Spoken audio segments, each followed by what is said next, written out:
Ήρθαμε σήμερα σε ένα event στην αγορά, είμαστε μαζί με τη Χαρούλα και επειδή ένα μέρος που έχει και το application μας, έχει και κάποιες απορίες. Αν μπορεί να μας πεις τις απορίες της. Έχεις 10 spins όταν ξεκινάς. Αν μπορούμε να προμηθευτούμε κι άλλα, αγοράζοντας τα ή με κάποιον άλλον τρόπο. Πολλά καλή απορία. Η απάντηση είναι δεν μπορείς να προμηθευτείς. Ο κάθε ένας μας έχει 10 spins την ημέρα.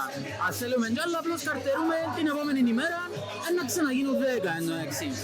Κάνοντας spins και κερδίζοντας το ποσοστό έκπτωσης που δικαιούμαστε.